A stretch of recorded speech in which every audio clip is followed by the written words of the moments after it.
കേളകം ഗ്രാമപഞ്ചായത്തിന്റെ 2026-27 വർഷത്തേക്കുള്ള ബജറ്റ് അവതരണം കേളകം പഞ്ചായത്ത് ഹാളിൽ വെച്ച് നടന്നു. കേരള പഞ്ചായത്ത് രാജ് നിയമം, കേരള പഞ്ചായത്ത് അക്കൗണ്ടിംഗ് ചട്ടങ്ങൾ, പദ്ധതി മാർഗരേഖ, മറ്റ് സർക്കാർ ഉത്തരവുകൾ എന്നിവയനുസരിച്ച് തയ്യാറാക്കിയ ഭരണസമിതിയുടെ ആദ്യത്തെ സാമ്പത്തിക വർഷത്തേക്കുള്ള ബജറ്റാണ് ഇന്ന് അവതരിപ്പിച്ചത്.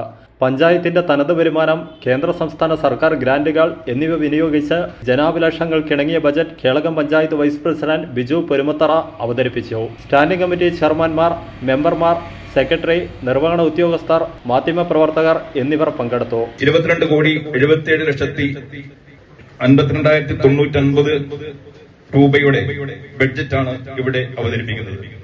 ഈ ബഡ്ജറ്റിനെ സംബന്ധിച്ചിടത്തോളം ഏറ്റവും പ്രധാനപ്പെട്ടത് ഊന്നൽ കൊടുക്കുന്ന മേഖല ഉൽപാദന മേഖലയാണ്.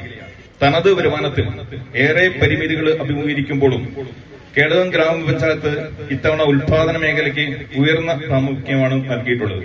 1,13,33,000 രൂപ ഉൽപാദന മേഖലയ്ക്കായി വകയിരുത്തിയിട്ടുണ്ട്.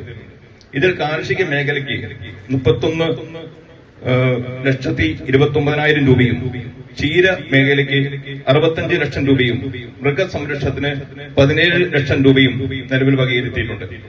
ആരോഗ്യ മേഖലയിൽ PHC, Ayurveda dispensary, homeo dispensary എന്നിവയ്ക്ക് മരുന്ന്, പാലിയേറ്റീവ് പരിചരണം തുടങ്ങിയ പ്രവർത്തനങ്ങൾക്കായി 29,05,000 രൂപ വകയിരുത്തിയിട്ടുണ്ട്. വിദ്യാഭ്യാസ മേഖലയിൽ SISA വിഹിതം നൽകൽ ഉൾപ്പെടെ 22,70,000 രൂപ വകയിരുത്തിയിട്ടുണ്ട്.